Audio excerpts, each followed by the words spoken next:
ciyaartooyada kubadda kolayga ee gobolka saaxil uga qayb gali doona koobka gobolada Soomaaliland ee la filayo 28 bishan inuu ka bilaabo caasimadda Hargeysa ayaa habeenkii xalay casho sharaf Sugootina oo soo qaban qaabiyay isduwaha wasaaradda xanaanada xoolaha loogu sameeyay magaalada Berbera waxaana ka soo qayb galay maamulka gobolka saaxil mas'uuliyiinta degmada Berbera ugu waxa halkaas hadal ka soo jeediyay tababaraha xulka kubadda kolayga ee gobolka saaxil Saciid Xarbi iyo gudoomiyaha xiriirka kubadda kolayga ee gobolka saaxil Cabdiwahaab waxaanay ka mahad celiyeen kulankan casho sharafta ah ee lagu sagootinayo xulkaasi sidoo kale waxa isagu halkaas hadal ka soo jeediyay Mukhtaar Cabdiraxmaan Xariir oo ku hadlayay afka warbaahinta gobolka saaxil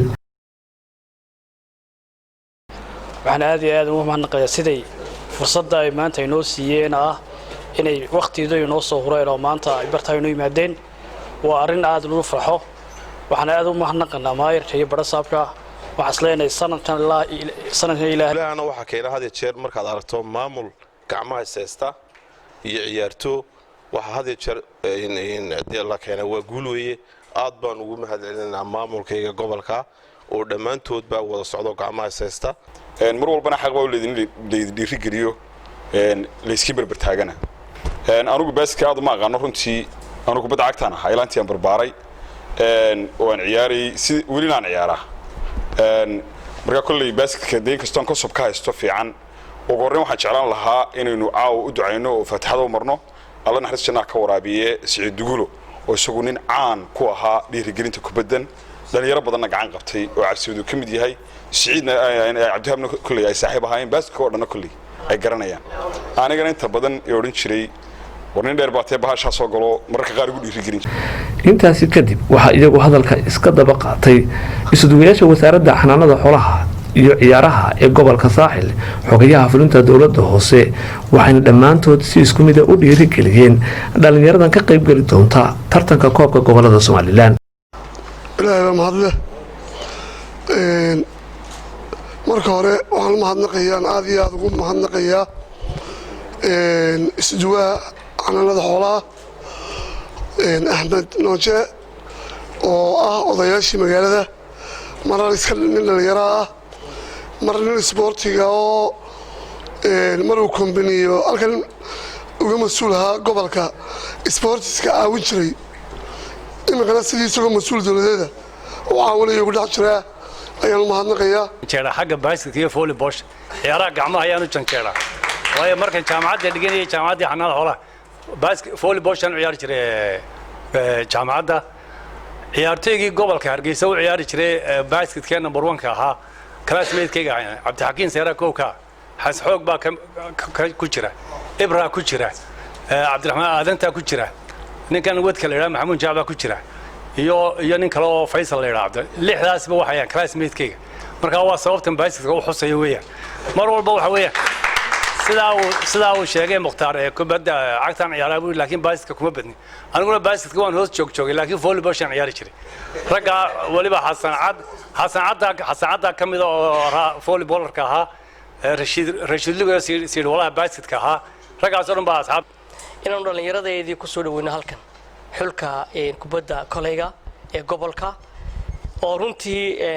sharaf weyn naga mudan gobolka iyo dalka oo dhan sharaf ka mudan waxay haystaan koobkii muddo dheer baynu haysanay sida uu tababaruhu sheegana markaad horyaal tahay haysashada koobka ayaa ka adag inaad maxay tahay kubad ciyaarto final timaado laakiin isku xidhnaantiina iyo isku xidhnaanta maamulkiina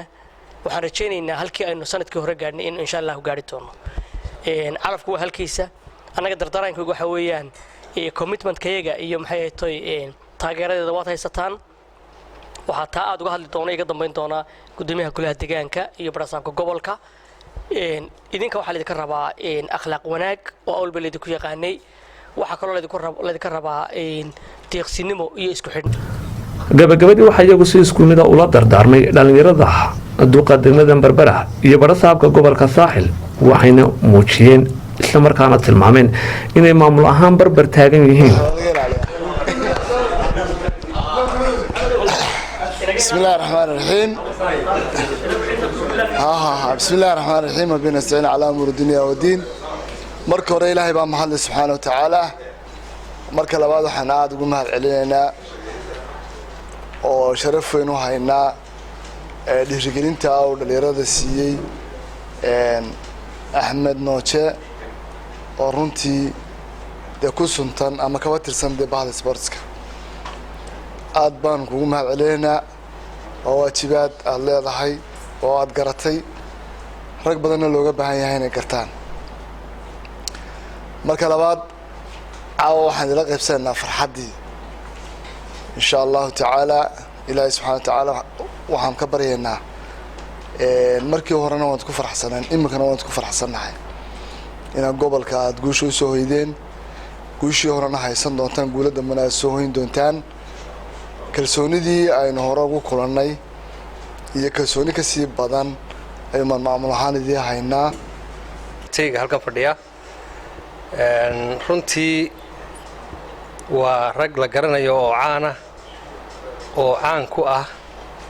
kubaddan ay gacanta ku hayaan ee halkan ay kaga qayb gelayaan inay gobolka saaxil ugu ciyaaraan waxaan rajaynaynaa insha allahu tacaala sidii la idinka bartay inaad guul u soo hoysaan gobolka ayaan rajaynaynaa marka hore marka labaad innagu ku talagal baynu samaynaynaa waxa weeyaan dadaalna waynu muujinaynaa isku xidhnaana waynu muujinaynaa maamulkuna idinkama maqnaa marnaba idin daba taagnaan mayne waanu idin garab soconaynaa waxaa kale oo aan intaa raacinaya halkan rag badan baa wax iska sheego mid ka cuslaaday oo dee footballer ahaa iyo mid ka cuslaaday oo gacanta ciyaari jiray iyo anigoo iska culus baa waxaan barisgareeyey ta ugu yar ee ugu garoonka yar ee ugu miiska yar ee la yidhaahdo tennis waa cabdirashiid mubaarak cabdi cabdirashiid suul goobjoog TV berbera